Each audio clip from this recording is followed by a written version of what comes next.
What's up, everybody? Welcome back to Each One Reach One, man. I appreciate you guys joining me today for another video. What are we talking about today, man? Y'all see the title, and I know some of you are like, "Come on, man! Isn't that horse dead as a motherfucker by now?" Well, yeah, man. We busted it all the way down to the gristle, man. But he's not pulverized yet. You can still tell it was a horse. So we're not done, evidently. Why? What was the motivation for this video? Each One Reach One. Well, man, I'm constantly in these YouTube streets. Like I said, I'm a knowledge hound, man, and I love the word. I'm consumed with it. I'm occupied in heavenly things all around the clock. You know, everybody has their thing, you know, that occupies them, the thing that they really love, right? Well, for me, it's the scriptures, man. There's nothing I love more than the scriptures. Nothing more I love than my power, my Father, and my King, YAHAWASHI. You know what I mean? So, you know, I'm consumed with it. I'm neck deep, eyeballs deep in scripture and studies. You know, and with that being said, I see the other people who are out here and they're doing videos, and whether it be the content creator and who drops the ball when explaining certain things, or whether it be someone in the comment section that has a hard time understanding because, you know, maybe the content creator wasn't clear enough. Maybe they didn't go in depth, you know, or maybe it's just sometimes, you know, the way they explained it, it wasn't explained in a way that was sufficient for the person's learning or understanding. So anytime, you know, I see something that I identify as a gap in the understanding in our people, I'm going to touch on it, you know, because again, that means there's more than that person out there. If I see somebody saying something and, you know, I understand that they're not the only ones like that, right? That there's other people that share their belief or their lack of understanding or their particular viewpoint. So, you know, each one reach one, right? So my goal is to reach one person out there, man, at least one person out there who shares that mindset, you know, or to be able to provide, you know, some material for somebody out there who does follow and listen. And maybe you yourself don't have a problem with the understanding, but maybe you have a problem or a hard time explaining it to somebody else who you see or you know that has a lack of understanding, right? So I'll make this for you so you can have something in your arsenal to be able to use to potentially pull someone out of darkness, right? All right, so with that said, let us give all praise, honor, and glory unto the Most High Yahawah, Bahashem Hamashiach Yahawashi, Waharakah Kadash. Israelite Gentiles. Israelite Gentiles. You know, no matter how much we talk about it, this is still a contentious topic for many people, mainly those who are coming fresh out of the Christian church, right? So this video per se, like I said before, isn't necessarily for the elect. You know, this would be for maybe those of the remnant who are still in the church and are on the fence. They're trying to come out, you know, but they just certain things are having a hard time wrapping their minds around because, again, that Christian indoctrination, right? That Christianity indoctrination, right? And this is for them, or maybe just somebody that's just in the Christian church in general, and maybe they are a Gentile and they need to have a better understanding of the two different types of Gentiles and who's being spoken to and so forth. You know, all of these lack of understanding, these misconceptions that are out there. So whatever your group that you, or, you know, whatever subdivision you fall into, what category you fall into, you know, I pray that you're edified by this and you get the most out of it. All right. So Israelite Gentiles, let's dig into this topic a little bit more than we already have. All right. Certain things, you know, are probably going to be reiterations, and some things I'm probably going to be saying for the first time. But, you know, the key to teaching is repetition. So let's get it. We're going to make our first trip in the scriptures to Jeremiah chapter 3. And we are going to begin at verse 1. All right. The polluted land. The polluted land.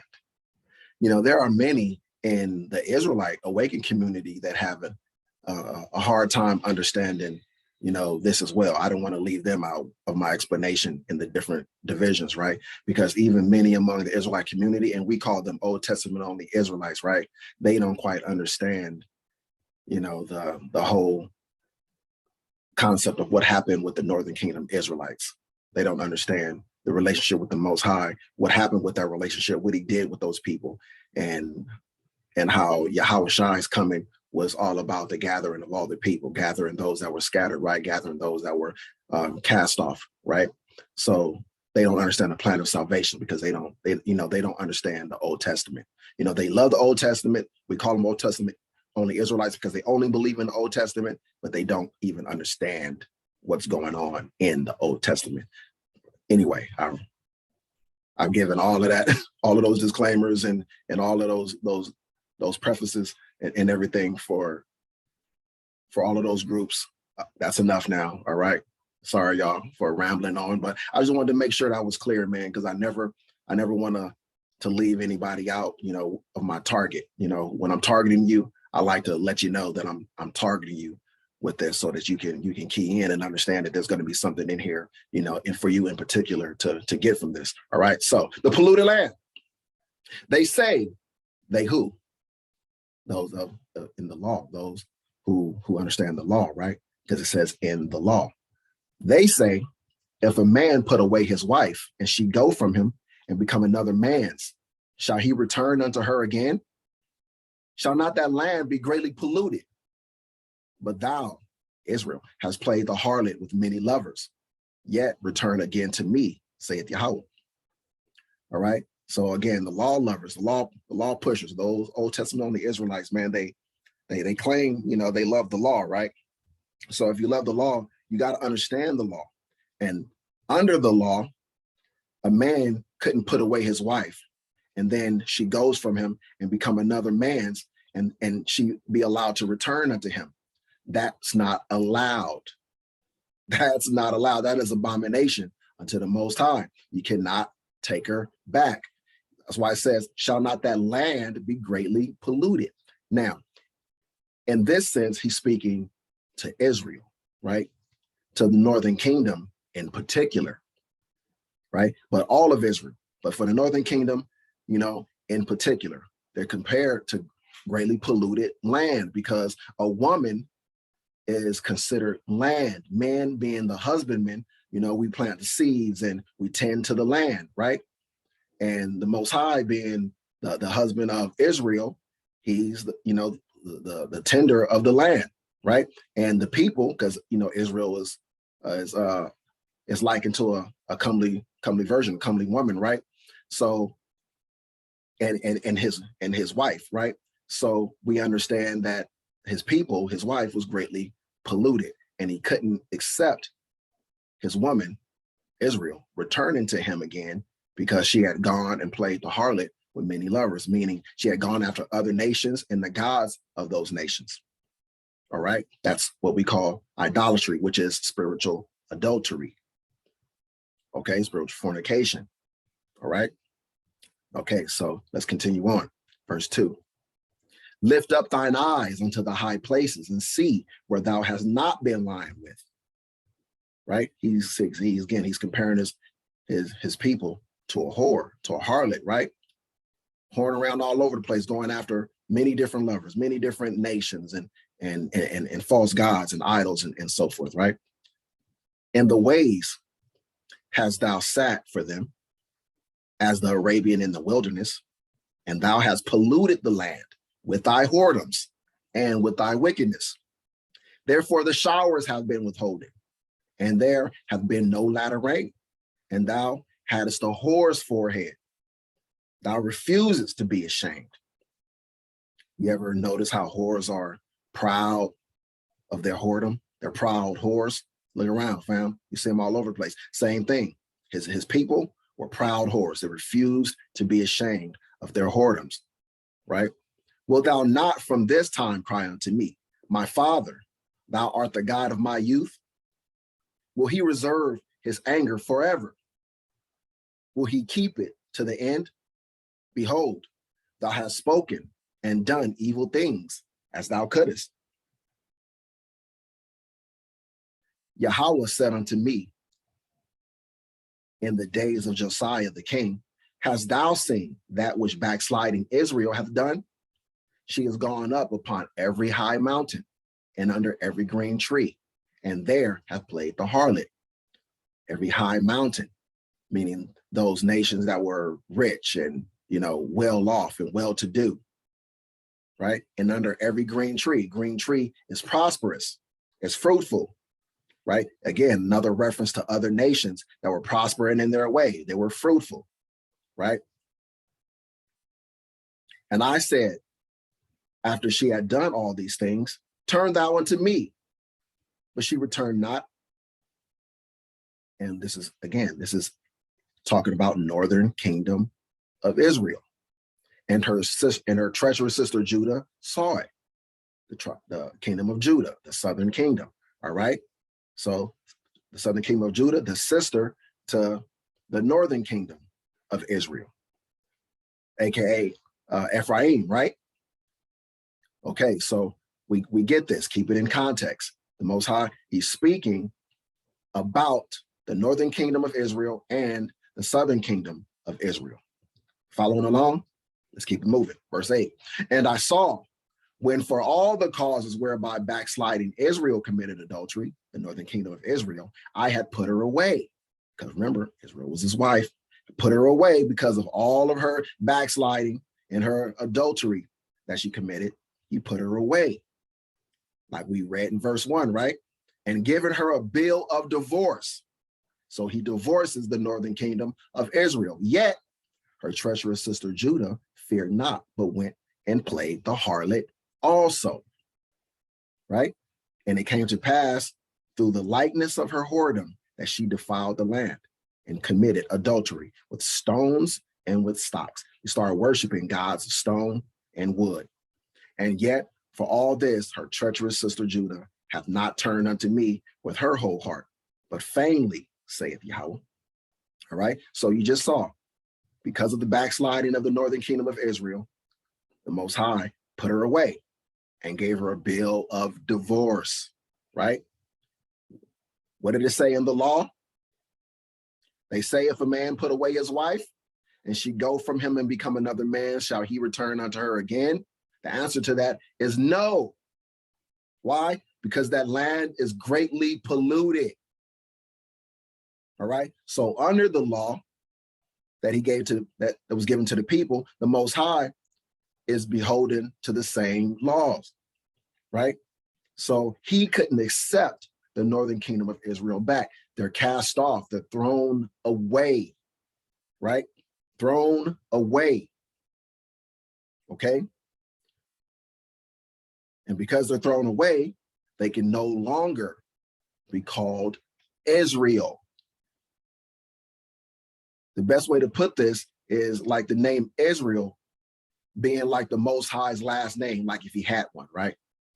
Israel would be like his last name. He gave his last name unto his bride, unto his wife, right? When he betrothed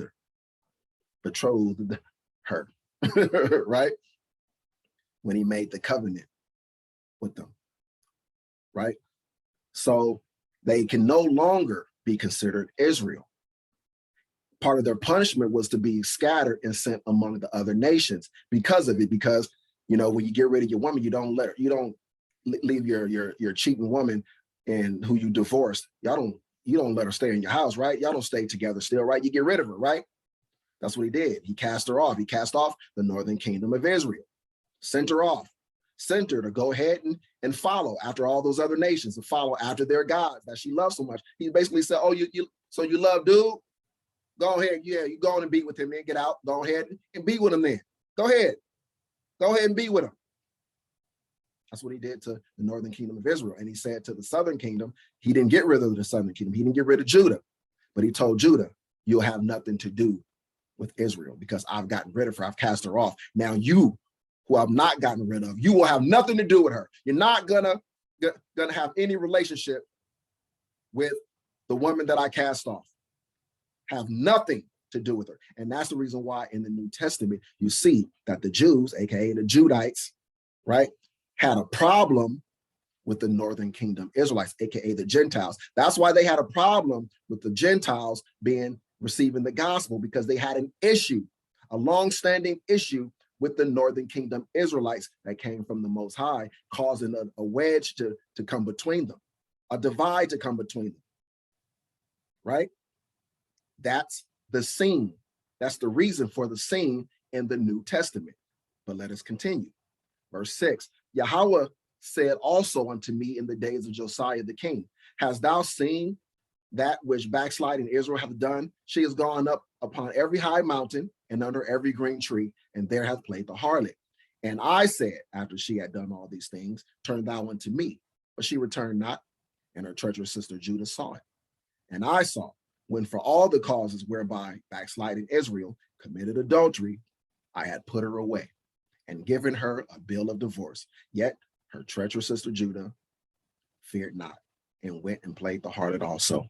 And it came to pass through the likeness of her whoredom that she defiled the land and committed adultery with wood and stone. Right? And yet for all this, her treacherous sister Judah, the southern kingdom of Israel, hath not turned unto me with her whole heart, but feignedly, saith Yahawah.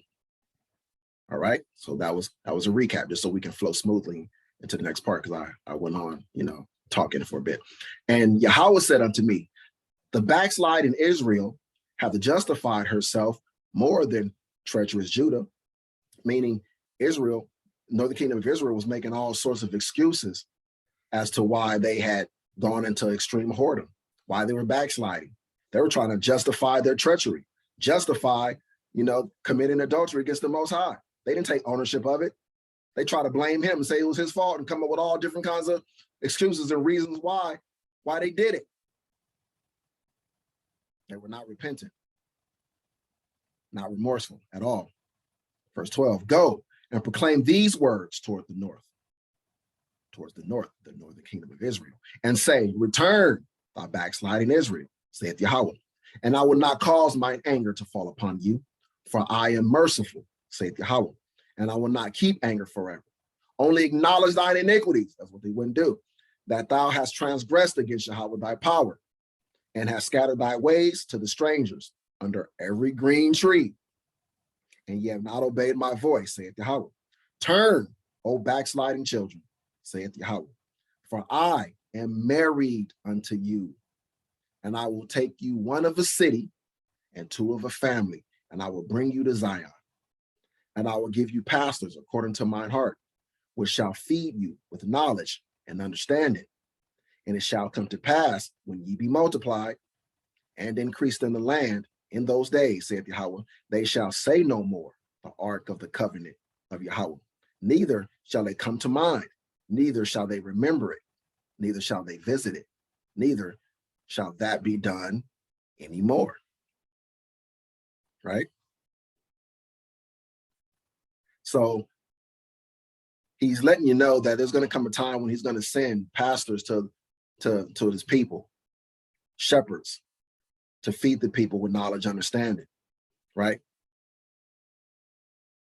And he's saying that there's going to come a time when they shall say no more the ark of the covenant of Yahawah, neither shall it come to mind, right? Neither shall they remember it, neither shall they visit it, neither shall that be done anymore, right? At that time, they shall call Jerusalem the throne of Yahawah, and all the nations shall be gathered unto it, to the name of Yahawah, to Jerusalem. Neither shall they walk any more after the imagination of their evil heart. In those days, the house of Judah shall walk with the house of Israel. See, in those days, the house of Judah shall walk with the house of Israel, because he caused a split between the house of Judah and the house of Israel, aka Northern Kingdom Israel. Again, like I said before, to reiterate, in the New Testament, when you see Paul and the other apostles and disciples going and preaching the gospel unto the Gentiles they were going to were the Northern Kingdom Israelites that were cast off. That's why when YAHAWASHI says, I am not sent but unto the lost sheep of the house of Israel. That's what he was talking about. He's talking about those northern kingdom Israelites who were cast off and sent away. And this is the reason why Judah had a problem with the northern kingdom receiving the gospel, why they had a problem with the disciples going unto the Gentiles, who were the northern kingdom Israelites that were living amongst those who are Gentiles by birth, by blood, right? This is the issue. They had a problem. Judah had a problem with Israel and looked down on the northern kingdom of Israel because they had been sent away from the heritage and customs and traditions of their forefathers. So Judah was a bit more puffed up, feeling holier than thou and better than Israel because they had not been cast off. They weren't the woman cast off, right? And they shall come together out of the land of the north. That's why he said that those days come when they're going to walk together, because he was going to seal up the breaches. He's going to bring them back together. He was going to remove the divide. That's what YAHAWASHI was doing in the New Testament when he went and came for the lost sheep. That's what Paul was doing when he was going after the Israelite Gentiles. This was the mission. They were completing this mission that the Most High said that he would do. He gave his word that he would do this, and that's what they were doing. They weren't going after the other nations. They were going to recover Israel. Okay? So continuing on. And they shall come together out of the land of the north to the land that I have given for an inheritance unto your fathers. But I said, how shall I put thee among the children and give thee a pleasant land, a goodly heritage of the hosts of nations? And I said, thou shalt call me my father and shall not turn away from me. Surely, as a wife treacherously departed from her husband, so have ye dealt treacherously with me, O house of Israel, northern kingdom, saith Yahweh. A voice was heard upon the high places, weeping and supplications of the children of Israel, for they have perverted their way, and they have forgotten Yahweh their power. Return ye, backsliding children, and I will heal your backslidings. Behold, we come unto thee, for thou art Yahweh, our power. Truly in vain is salvation hoped for from the hills and from the multitudes of mountains. Listen, he's talking about the other nations, not Israel. Listen to what he's saying. Truly in vain, meaning for naught, for nothing. They're doing it in nothing. They're hoping for salvation for nothing, in vain. They're holding their breath. They're turning blue. They're gonna pass out and die, waiting for salvation. Why? Truly in vain is salvation hoped for from the hills and from the multitude of mountains, all the other people groups. That's what he's talking about. Truly in Yahweh, our power is the salvation of Israel. The salvation of Israel. You see it here in the Old Testament. The salvation of Israel. He said, I'm going to save Israel, right? My salvation is for Israel. I'm going to gather the northern kingdom and the southern kingdom, and I'm going to bring them back together again. Didn't say he's going to throw away the northern kingdom nor the southern kingdom completely. So I'm going to bring them back. I'm going to bring them back together, and they shall walk together again. And like I said before, again, remember, repetition is the key. That's what was going on in the New Testament. The fulfilling of prophecy, the fulfilling of the Most High's word. Now I ask you, Old Testament only Israelites, who don't believe in the New Testament, don't believe in Hamashiach YAHAWASHI, how would the Most High fulfill this promise without a sacrifice being necessary? If the New Testament is a crock of shit, when did this prophecy be fulfilled? When did the Most High gather Israel, Northern Kingdom, and Judah together? When? Where did it happen? Where's the proof of it? Where's the writing? Where's the records? When did it happen? If it wasn't in the time of the New Testament, right? For shame have devoured the labor of our fathers from our youth, their flocks and their herds, their sons and their daughters. We lie down in our shame, and our confusion covereth us. Our shame covereth us. For we have sinned against YAHAWAH our power, we and our fathers, from our youth, even unto this day, and have not obeyed the voice of YAHAWAH our power. Right? We're going to stay in Jeremiah. Let's get Jeremiah chapter 4. Let's begin at verse 1. If thou wilt return, O Israel, saith YAHAWAH, return unto me. And if thou wilt put away thine abominations out of my sight, then shalt thou not remove. And thou shalt swear, YAHAWAH liveth, in truth, in judgment, and in righteousness. And the nations shall bless themselves in him, and in him shall they glory. See, he kept offering Israel the olive branch in a way to come back, but they wouldn't take it. He knew they wouldn't take it, but he was offering it anyway to give them an opportunity so they couldn't say that he was unjust, that he didn't do everything that he could do before casting them off.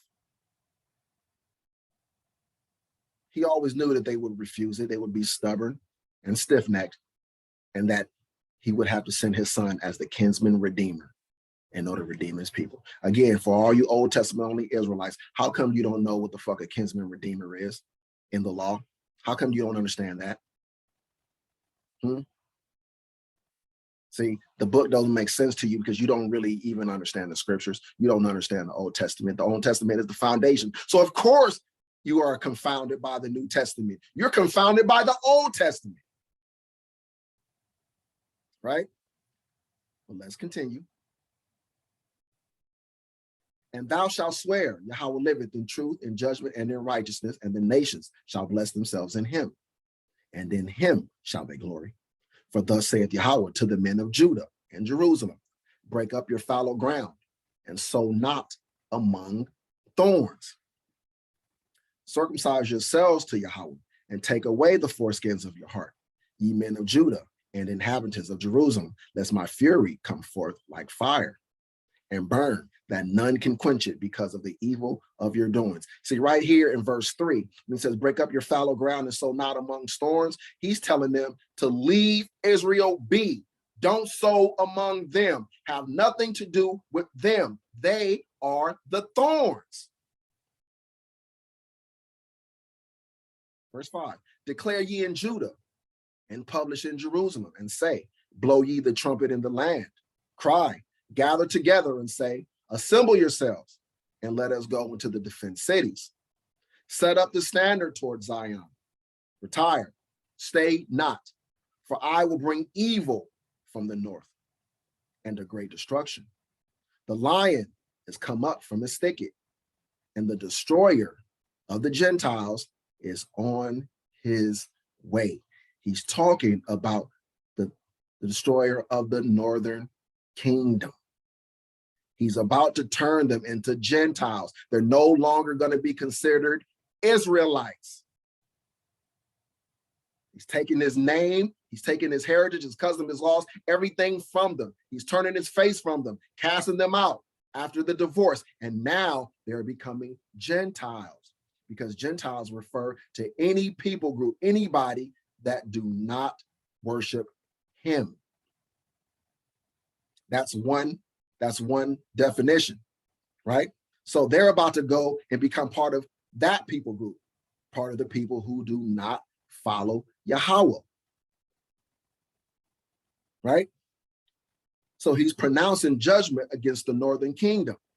He's preparing to get them out of his house. It's time for them to get the booski after he divorced them. Now they're about to become Gentiles. The lion has come up from his thicket, and the destroyer of the Gentiles is on his way. There are many in Israel who try to apply this to YAHAWASHI. This is not talking about YAHAWASHI right here. Okay. He has gone forth from his place to make thy land desolate, and thy cities shall be laid waste without an inhabitant. He's talking about Israel, the northern kingdom. For this, gird you with sackcloth, lament and howl, for the fierce anger of Yahawah is not turned back from us. And it shall come to pass at that day, saith Yahawah, that the heart of the king shall perish, and the heart of the princes and the priests shall be astonished, and the prophets shall wonder. Then said I, Ah, Lord Yahawah, surely thou hast greatly deceived this people in Jerusalem, saying, Ye shall have peace, whereas the sword reacheth unto the soul. At that time shall it be said to this people and to Jerusalem, a dry wind of the high places in the wilderness toward the daughter of my people, not to fan nor to cleanse. Even a full wind from those places shall come unto me. Now also will I give sentence against them. Behold, he shall come up as clouds, and his chariots shall be as a whirlwind. His horses are swifter than eagles. Woe unto us, for we are spoiled. O Jerusalem, wash thine heart from wickedness, that thou mayest be saved. How long shall thy vain thoughts lodge within thee? For a voice declareth from Dan, and publisheth affliction from Mount Ephraim, the lead tribe of the northern kingdom of Israel. Okay?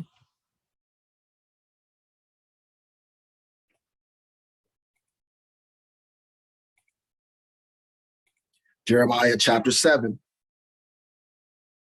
verse 15.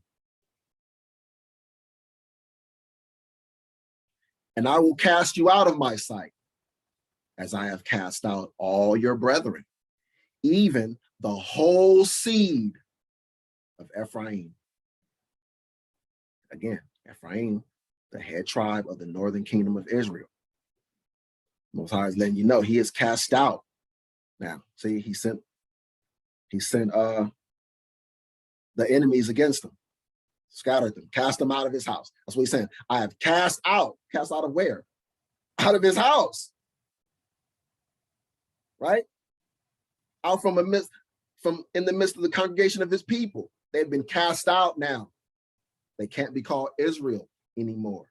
They can't walk out having his name attached to them anymore, because he is no longer their husband, no longer their protector. A man is expected to protect his wife. And if a man doesn't protect his wife, it makes him look weak and it makes him look bad. So he had to cast them out and take his name from them so that people can understand, the world, everybody else would understand they do not have their covering anymore, so that it wouldn't be a mystery why what happened to them was able to happen to them. He would look weak if his people were able to be run over and done that way.